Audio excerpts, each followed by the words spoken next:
మీరందరూ బాగున్నారు అనుకుంటున్నా. ఒకవేళ మీకు ఈ స్టోరీ నచ్చినట్టయితే ఒక చిన్న లైక్ ఆర్ కామెంట్ కొట్టి సబ్స్క్రైబ్ చేసుకోవచ్చుగా. కొంచెం నాకు కూడా ఏంటది ఎంకరేజ్మెంట్గా అనిపిస్తుంది. సో ఈరోజు ఎపిసోడ్లోకి వెళ్తే, పిన్ని పిన్ని అని పిలుస్తూ లోపలికి వచ్చింది సుభద్ర.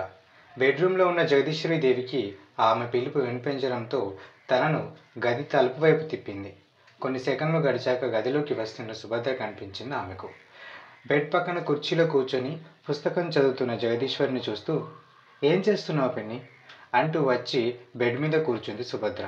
ఒక చిన్న నిట్టూపుతో, ఏమీ తోచక ఇదిగో ఈ పుస్తకం చదువుతున్న సుభద్ర అని బదులిచ్చింది పుస్తకం మూసేస్తూ జగదీశ్వరి. ఎందుకంత నిస్సత్తుగా మాట్లాడతారు?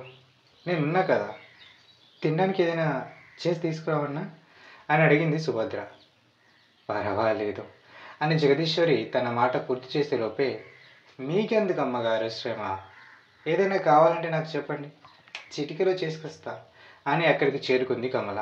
కమల సుభద్ర ఒకరినొకరు చూసుకుంటూ చిన్నగా నవ్వుకున్నారు. సుభద్ర వైపు నుండి జగదీశ్వరి వైపు చూపు తిప్పుతూ, చెప్పండి అమ్మగారు, ఏమైనా కావాలా, ఏమైనా చేయాలా అని అడిగింది వినయంగా కమల. వద్దులేవే, నువ్వెళ్ళు, కావాలంటే చెప్తా అని కమలకు జవాబిచ్చి, నువ్వు తాజీ వాళ్ళకి కాల్ చేసావా, కనుక్కున్నావా, క్షేమంగా చేరుకున్నారంట వాళ్ళు అని అడిగింది జగదీశ్వరీదేవి. చిన్న నవ్వు నవ్వుతూ, పొద్దున్నే ధనుష్కి కాల్ చేశా పిన్ని, ఈరోజు ఈవినింగ్ మీటింగ్ అయిపోతుందంట, రేపు పొద్దున్నే బయలుదేరుతామన్నారు అని బదులిస్తుంది సుభద్ర.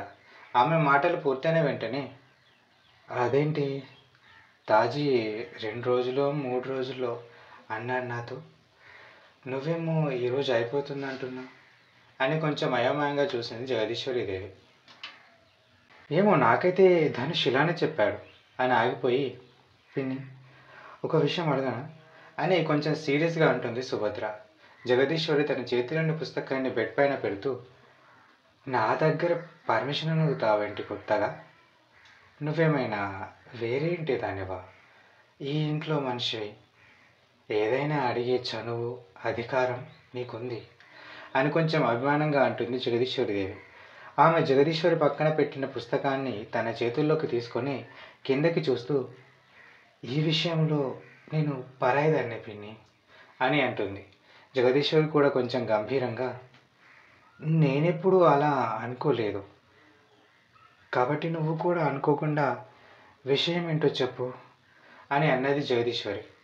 సుభద్ర కొంచెం తటపటాయిస్తూ, చిన్నప్పటి నుండి హేమంత్ని కూడా నాకు కొడుకులానే అనుకున్నా, మీరు కూడా నాలానే ఇద్దరిని మీ మనవల్లానే ప్రేమించారు అని సుభద్ర ఆగిపోగానే, ఇప్పుడు కాదని ఎవరన్నారు, తాజీ అమ్మా నాన్నలు ఈ లోకాన్ని వదిలిపోయాక వాని సొంత వాళ్ళే వాని అనాథలా వదిలేసి వెళ్ళిపోయారు.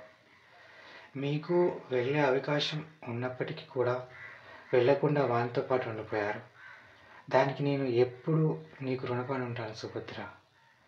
నువ్వు వాన్ని అమ్మలా ప్రేమించి అన్ని అవసరాలు చూసుకున్నావు అనటంలో ఎలాంటి సందేహం లేదు అని కొద్దిగా తరైన కన్నులను మామూలు చేసుకొని, అయినా ఇప్పుడు అవన్నీ ఎందుకు అని ఆమె వైపు చూస్తుంది జగదీశ్వరీదేవి. ఎందుకంటే ఇప్పుడు ఆ కొడుకు లాంటివాన్ని నా ఇంటి అల్లుణ్ణి చేసుకోవాలనుకుంటున్నా కాబట్టి అని చెప్పేసి జగదీశ్వరి దేవి వైపు చూస్తూ ఉండిపోతుంది సుభద్ర. సుభద్ర ఆ మాట అనగానే జగదీశ్వరి బిత్తరపోయి అలానే చూస్తూ ఉండిపోతుంది. ఆమె ముఖంలో ఇప్పుడు ఎలాంటి భావం లేదు. ఒక బొమ్మల సుభద్ర వైపు కండ్రెప్ప వాల్చకుండా ఉండిపోయింది. సుభద్ర మళ్ళీ మాట్లాడుతూ, పిన్ని, మీరైతే ప్రియని చిన్నప్పటి నుండి చూస్తున్నారు, అది ఎలా ఉంటుందో, ఎలా మాట్లాడుతుందో, ఎలా నడుచుకుంటుందో మీకు కూడా బాగా తెలుసు. అమ్మగా నేను దాని గురించి గొప్పలు చెప్పడానికి ఏమీ మిగలలేదు. ఎందుకంటే అది మీ మన్నంతో పాటు మీతో కూడా కలిసి ఇక్కడే మీ మన్నం చుట్టూ తిరుగుతూ పెరిగింది. చెప్పండి, నా నిర్ణయం పట్ల మీ ఉద్దేశం ఏంటి అని ఆశగా చూస్తుంది సుభద్ర. అలా ఉన్నావేంటి మాలిక అని అడిగింది ఆమె పక్కనే ఉన్న ఇంకొక అమ్మాయి. రెడ్ కలర్ డ్రెస్ వేసుకున్న అమ్మాయి వైపు చూసి, ఏం లేదు అని కూర్చున్న కుర్చీలో నుండి పైకి లేచింది మాలిక. అప్పుడే ఇద్దరు కస్టమర్స్ తాము కొన్నవి పట్టుకొని రావడంతో వాటిని కౌంట్ చేస్తుంది ఆ అమ్మాయి. మాలిక ఆమె చెప్తుంటే బిల్ చేస్తూ ఉంటుంది. మొత్తం 11 ఐటమ్స్. అన్నీ వచ్చాయా అని నిరోష అడగడంతో హా వచ్చాయి అని మళ్ళీ ఇంకోసారి లెక్కపెట్టి మొత్తం బిల్ తీసి ఆమెకిస్తుంది. ఇంకొకరు కూడా వెళ్ళిపోగానే కొంత దూరాన ఐటమ్స్ కొంటున్న వ్యక్తి వైపు చూస్తూ మాలిక, మనం కలిసి ఎక్కువ టైం కాకపోవచ్చు, కానీ నువ్వు నాతో ఫ్రీగా ఉండు.